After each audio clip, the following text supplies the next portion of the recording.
আসসালামু আলাইকুম, আশা করি সবাই ভালো আছেন। আজকে কথা বলবো এইচএসসি ইংরেজি নিয়ে। এইচএসসি ইংরেজি দ্বিতীয় পত্রের একটি টপিক মডিফায়ার। মডিফায়ার অনেকের কাছেই কঠিন মনে হয়, আসলে কতটা কঠিন দেখা যাক। মডিফায়ার কি বা মডিফায়ার কাকে বলে আমরা একটু দেখি। মডিফায়ার হচ্ছে এমন একটি শব্দ, অর্থাৎ মডিফায়ার একটি শব্দ হতে পারে, শব্দগুচ্ছ হতে পারে, যেটাকে ইংরেজিতে বলা হয় ফ্রেজ বা গ্রুপ অফ ওয়ার্ডস। তারপরে হচ্ছে আবার কখনো কখনো মডিফায়ার একটা বাক্যাংশ হতে পারে, যেটা এখানে দেয়া নেই, যেটাকে ইংরেজিতে বলা হয় ক্লজ, যা কোনো শব্দের আগে বা পরে বসে তার অর্থ বোধগম্য করে তোলে বা বিশেষিত বা নির্দিষ্ট করে দেয়। তাহলে মডিফায়ার হচ্ছে একটি শব্দ বা শব্দগুচ্ছ কিংবা বাক্যাংশ, যেটি কোন একটি শব্দের পূর্বে বা পরে বসে তার অর্থকে আরো বেশি বোধগম্য বা বুঝতে সহায়তা করে, কিংবা বিশেষভাবে বিশেষায়িত করে কিংবা নির্দিষ্ট করে দেয়। মডিফায়ার কত প্রকার দেখুন। Kinds of modifier. মডিফায়ার প্রধানত দুই প্রকার। এক, প্রি মডিফায়ার। বাক্যটি দেখুন তাহলে বুঝতে পারবেন। Sabrina is a beautiful girl. এখানে গার্ল হচ্ছে নাউন, তার আগে বিউটিফুল শব্দ। এই শব্দটি গার্লের আগে বসে গার্লকে বিশেষিত করেছে, অর্থাৎ গার্ল। আমরা যদি এখানে বাক্যটা এভাবে লিখতাম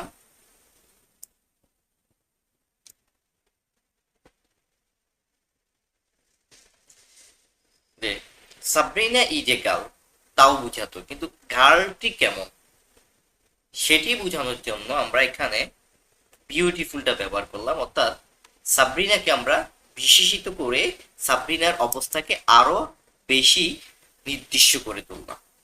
আর এটি যেহেতু নাউনের পূর্বে বসছে, অর্থাৎ মূল ওয়ার্ডের পূর্বে বসছে, যাকে বিশেষিত করেছে তার পূর্বে বসছে, তাই এটিকে বলা হচ্ছে প্রি মডিফায়ার। অর্থাৎ প্রি মডিফায়ারটা যে ওয়ার্ড বা নাউনকে মডিফাই করবে তার পূর্বে বসবে। দুই নম্বর হচ্ছে পোস্ট মডিফায়ার। পোস্ট মডিফায়ার দেখুন বাক্যটি, আই ফাউন্ড দ্য প্রবলেম। আমি প্রবলেমটা পেয়েছি।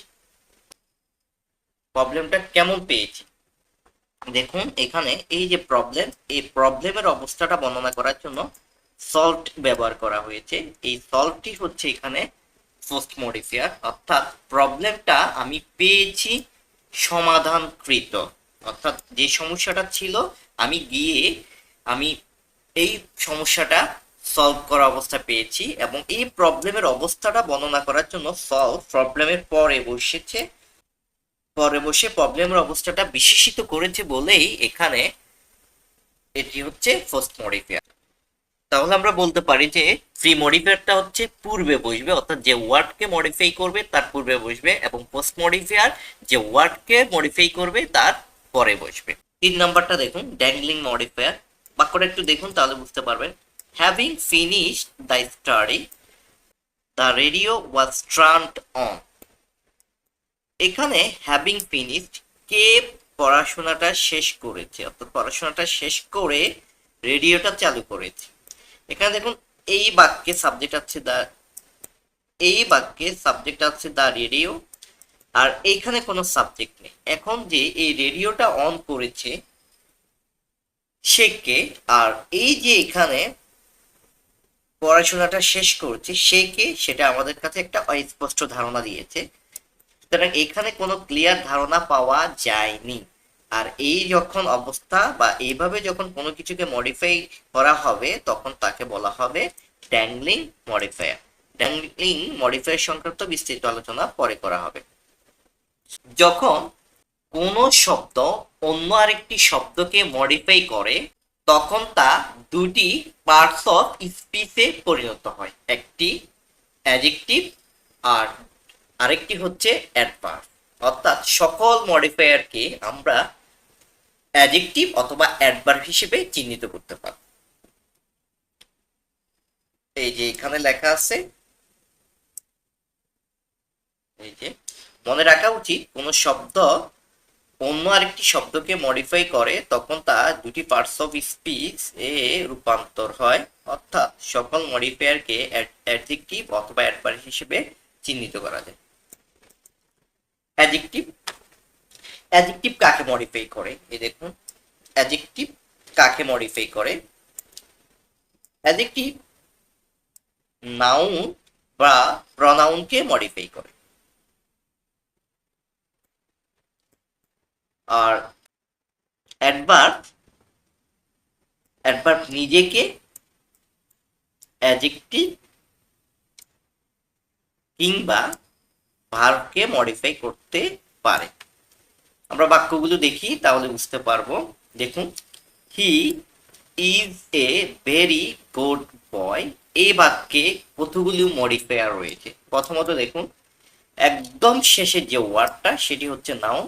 সাধারণত একটি বাক্যে যদি আর্টিকেল বা ডিটারমিনার কিংবা অ্যাডজেক্টিভ অ্যাডভার্ব, অ্যাডজেক্টিভ এবং নাউন থেকে থাকে তাহলে একদম শেষের ওয়ার্ডটি হয় নাউন, তার পূর্বে হবে অ্যাডজেক্টিভ, তার পূর্বে হবে অ্যাডভার্ব, তার পূর্বে হবে আর্টিকেল বা ডিটারমিনার। এই যে he is a very good boy, এখানে এ হচ্ছে আর্টিকেল বা ডিটারমিনার, ভেরি হচ্ছে অ্যাডভার্ব, গুড হচ্ছে অ্যাডজেক্টিভ এবং সর্বশেষ যে ওয়ার্ডটি সেটি হচ্ছে নাউন। 2 নম্বর বাক্যটি দেখি, রহিম ইজ এ গুড বয়, এ বাক্যে শুধুমাত্র নাউন এবং অ্যাডজেক্টিভ রয়েছে। সর্বশেষ ওয়ার্ডটি বয়, বয়টি নাউন, আর তার আগে যে ওয়ার্ড সেটি হচ্ছে অ্যাডজেক্টিভ। 3 নম্বর বাক্যটি দেখুন, হি ওয়াকস স্লোলি, আমরা একটু উপরে যাই। 1 নম্বর বাক্যে দেখুন সবগুলি নাউনকে মডিফাই করেছে এবং প্রত্যেকটি মডিফায়ার কিন্তু পূর্বে বসেছে, সুতরাং এগুলো সবগুলি হচ্ছে ফ্রি মডিফায়ার। দ্বিতীয় বাক্যে দেখুন, বয় হচ্ছে মূল ওয়ার্ড এবং বয়কে মডিফাই করেছে অ্যাডজেক্টিভ, এটিও প্রি মডিফায়ার। আর 3 নম্বর বাক্যে দেখুন, হি ওয়াকস স্লোলি, এখানে আমরা যদি স্লোলিটা একটু তুলে ফেলি তাহলে দেখা যায় হি ওয়াকস, সে হাঁটে। এখানে বাক্যটা ক্লিয়ার হয়ে যায়, মোটামুটি অর্থ প্রকাশ করে। এখানে বাক্যটা মোটামুটি অর্থ প্রকাশ করে, কিন্তু দেখুন তিনি কিভাবে হাঁটেন এটি বলা নেই। জোরে হাঁটতে পারেন, আস্তে হাঁটতে পারেন, ঝিমিয়ে ঝিমিয়ে হাঁটতে পারেন। এই হাঁটার অবস্থাকে আরো ক্লিয়ার করার জন্য আমরা এখানে স্লোলি শব্দটা ব্যবহার করলাম, অর্থাৎ এই স্লোলিটা এই ওয়ার্ডসের অবস্থাটাকে বর্ণনা করেছে বলেই স্লোলি হচ্ছে এখানে ওয়ার্কসের মডিফায়ার, এবং এটা ওয়ার্কসের পরে বসে মডিফাই করেছে বলে এটি হচ্ছে ফার্স্ট মডিফায়ার, আর এটি ভার্বকে মডিফাই করেছে বলে এটি হয়ে গেছে অ্যাডভার্ব।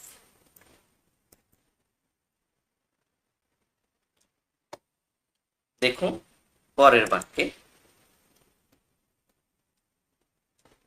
হি ওয়াক্স ভেরি স্লোলি, আগের বাক্যে আমরা দেখিয়েছি ওয়াক্স এর অবস্থাকে বর্ণনা করার জন্য আমরা স্লোলি ব্যবহার করেছি ফার্স্ট মডিফায়ার হিসেবে। আর এই বাক্যে দেখুন এই স্লোলিটাকে বর্ণনা করার জন্য আমরা ব্যবহার করলাম এখানে ভেরি, অর্থাৎ স্লোলিকে আরো ডেফিনিট করে দেওয়া হলো বা বিশেষিত বা নির্দিষ্ট করে দেওয়া হলো। তাই এখানে ভেরিও একটি মডিফায়ার এবং এটি কিন্তু প্রি মডিফায়ার হিসেবে বসেছে। এবং এখানে আরেকটা জিনিস লক্ষণীয়, দেখুন এখানে কিন্তু অ্যাডভার্ব স্লোলিকে অ্যাডভার্বই মডিফাই করেছে। অর্থাৎ আমরা যে বলেছি অ্যাডভার্ব নিজেকেই মডিফাই করতে পারে, তার উদাহরণ হলো এটি। মডিফায়ার হিসেবে ব্যবহৃত টার্মগুলো, মডিফায়ার হিসেবে কি কি ব্যবহৃত হতে পারে তা আমরা একটু দেখি। এক, অ্যাপোজিশন বা অ্যাপোজিটিভ, নাউন ফ্রেজ বা নাউন ক্লজ। অর্থাৎ অ্যাপোজিশন হচ্ছে একটা শব্দ নাউন কিংবা ফ্রেজ হতে পারে, আবার নাউন ক্লজ হইতে পারে, যা তার পূর্বে নাউনকে বর্ণনা করে বা বিশেষিত করে। দেখুন আমরা এই বাক্যটা কি দেয়া আছে, Kazi Nazrul Islam, comma, our national poet was born in 1899। আমরা যদি এখান থেকে আওয়ার ন্যাশনাল পোয়েটটা তুলে ফেলি তাহলে কি হয়? কাজী নজরুল ইসলাম was born in 1899। এখানে কিন্তু এইভাবে একটা পরিপূর্ণ বাক্য গঠন হতে পারে, কিন্তু কাজী নজরুল ইসলাম কে, এই জিনিসটি নির্দিষ্ট করে দেওয়ার জন্য, অর্থাৎ কাজী নজরুল ইসলামকে আরো ডেফিনিট করে আমরা কোন কাজী নজরুল ইসলাম সম্পর্কে কথা বলতেছি এটি বোঝানোর জন্য আমরা আওয়ার ন্যাশনাল পোয়েট ব্যবহার করেছি। এখন কাজী নজরুল ইসলামকে আমরা সবাই বুঝতে পারি, সেটি হচ্ছে আওয়ার ন্যাশনাল পোয়েট। অর্থাৎ আমরা কোন কাজী নজরুল ইসলাম সম্পর্কে কথা বলতেছি এটিকে ডেফিনিট করে দেওয়া হয়েছে বা নির্দিষ্ট করে দেওয়া হয়েছে, এটি হচ্ছে অ্যাপোজিটিভ বা অ্যাপোজিশন। আর এটি সাধারণত সাবজেক্টের পরে বসে এবং ভার্বের আগে বসবে এবং উভয় পাশে কমা থাকবে। আরেকটি উদাহরণ দিই, mister Rahim is a good teacher. এখন কোন মিস্টার রহিম সম্পর্কে বলেছি? আমাদের স্কুলে দুইজন রহিম থাকতে পারে, তাহলে ওনাকে আমরা কিভাবে নির্দিষ্ট করে দেব বা আমরা কোন রহিম সম্পর্কে কথা বলছি এটি কিভাবে বলব? যদি আমরা এভাবে বলি mister Rahim, comma, our math teacher is a good teacher, তখন কিন্তু আমরা মিস্টার রহিমকে নির্দিষ্ট করে দিলাম এবং খুব সহজেই ওনাকে বুঝাতে পারলাম। এই যে আওয়ার ম্যাথ টিচার ব্যবহার করলাম, এই আওয়ার ম্যাথ টিচারটাই হচ্ছে এখানে অ্যাপোজিটিভ। পরে আর্টিকেল হিসেবে ব্যবহৃত হতে পারে modifier A and B. Possessive গুলো মডিফায়ার হিসেবে ব্যবহৃত হতে পারে, যেমন my, your, our, her, his, their. স্পষ্ট করে বলা থাকতে পারে use a possessive as a pre modifier. তখন আমরা এই প্রসেসিভ গুলো থেকে একটি ব্যবহার করব এবং সেটা অবশ্যই অর্থ অনুসারে। ডেমনস্ট্রেটিভের কথা বলা থাকতে পারে, তাই আমরা অবশ্যই ডেমনস্ট্রেটিভ গুলো মুখস্থ রাখবো। This, that, this, those. This কাছের কোন এক সিঙ্গুলার নাউনকে নির্দেশ করবে, দ্যাট দূরের নাউনকে নির্দেশ করবে, দিস কাছের প্লুরাল নাউনকে নির্দেশ করবে, দোজ দূরের প্লুরাল নাউনকে নির্দেশ করবে। কোয়ান্টিফায়ার, কোয়ান্টিফায়ার গুলো হচ্ছে সাম, ফিউ, লিটল, এটসেট্রা। এটি অর্থ অনুসারে ব্যবহার করতে হবে। সাম সাধারণত কাউন্টেবল নাউন কিংবা নন কাউন্টেবল নাউন দুটির পূর্বে বসতে পারে। ফিউ কাউন্টেবল নাউনের ক্ষেত্রে বসবে, লিটল নন কাউন্টেবল নাউনের ক্ষেত্রে বসবে। নিউমেরিক এগুলো 1 2 3 4 5 6 7 8 এটসেট্রা অর্থ অনুসারে যে কোনো একটা বসানো যেতে পারে, সেটা অবশ্যই প্রশ্নে বলা থাকবে। ইউজ এ নিউমেরিক আমরা অর্থনুসারে যে কোনো একটা ব্যবহার করব। 2, ইনফিনিটিভ। টু প্লাস ভার্বকে ইনফিনিটিভ বলা হয়ে থাকে, এবং প্রশ্নে যদি বলা হয়ে থাকে ইউজ এন ইনফিনিটিভ, তখন আমরা অর্থনুসারে একটা টু প্লাস ভার্ব বসাবো, সেটা ইনফিনিটিভ হিসেবে কাজ করবে। যেমন আমরা এখানে দিয়েছি টু গো দেয়ার, সেখানে যেতে, এই যেতে বোঝাতে আমরা টু গো ব্যবহার করেছি ইনফিনিটিভ হিসেবে। উই হায়ার্ড এ বাস, আমরা একটি বাস ভাড়া করেছি। পার্টিসিপল, পার্টিসিপল দু প্রকার, একটা হচ্ছে প্রেজেন্ট পার্টিসিপল আর একটা হচ্ছে পাস্ট পার্টিসিপল। আমরা প্রথমে প্রেজেন্ট পার্টিসিপল নিয়ে কথা বলি। প্রেজেন্ট পার্টিসিপল হচ্ছে verb plus ING. Verb plus ING যখন নাউনের পূর্বে বসে নাউনকে মডিফাই করে, তখন তাকে আমরা প্রেজেন্ট পার্টিসিপল বলি বা অ্যাডজেক্টিভের কাজ করে। দেখুন এখানে ম্যান, ম্যানটা কেমন? হাঁটন্ত অবস্থায়, ঘুমন্ত মানুষ, নাকি কাজ করা অবস্থার মানুষ? কি অবস্থা মানুষটা, সেটি বোঝানোর জন্য আমরা এখানে ড্রয়িং ব্যবহার করেছি। সেটি বোঝানোর জন্য আমরা এখানে ড্রয়িং ব্যবহার করেছি। এটি একটি প্রবাদ বাক্য যদিও। কেমন মানুষ? ডুবন্ত মানুষ। এই মানুষের অবস্থা বোঝানোর জন্য আমরা ভার্ব প্লাস আইএনজি ব্যবহার করেছি। এটি হচ্ছে প্রেজেন্ট পার্টিসিপল। অর্থ অনুসারে নাউনের পূর্বে ভার্ব প্লাস আইএনজি ব্যবহার করলেই সেটা প্রেজেন্ট পার্টিসিপল হয়ে যায়।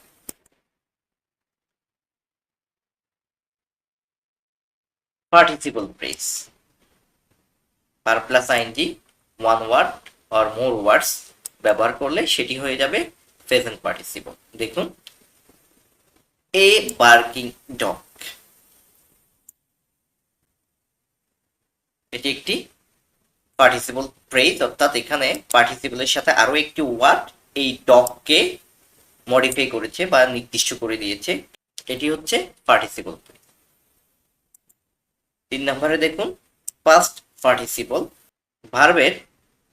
ভার্বের পাস্ট পার্টিসিপল যখন মডিফায়ার হিসেবে ব্যবহৃত হয় তখন ফার্স্ট পার্টিসিপল মডিফায়ার বলা হয়। দেখুন এখানে মূল ওয়ার্ড হচ্ছে ওয়াটার। ওয়াটারের অবস্থা বর্ণনা করার জন্য আমরা পলিউটেড ব্যবহার করেছি, অর্থাৎ ভার্বের ফার্স্ট পার্টিসিপল ফর্ম, এবং কন্টামিনেটেড ব্যবহার করেছি, এটিও একটি ভার্বের ফার্স্ট পার্টিসিপল ফর্ম। সুতরাং এই দুটি ওয়ার্ডই এখানে ফার্স্ট পার্টিসিপল এবং এগুলি মডিফায়ার। ইন্টেন্সিফায়ার কতগুলো তীব্রতা বোধক শব্দ, যেগুলো কোনো কিছুর তীব্রতা বাড়িয়ে দিবে, যেমন সো অর্থ অনুসারে ব্যবহার করতে হবে very, extremely, highly, enough, etcetera. এগুলো একটু মুখস্থ রাখতে হবে। নাউন অ্যাডজেক্টিভ, প্রশ্নে বলা হতে পারে যে use a noun as an adjective, তখন আমরা আরেকটা নাউন ব্যবহার করব নাউনকে মডিফাই করার জন্য, তখন সেটি হয়ে যাবে নাউন অ্যাডজেক্টিভ। যেমন নাউন অ্যাডজেক্টিভ, দেখুন আমরা এখান থেকে নাউনটা কেটে ফেলি।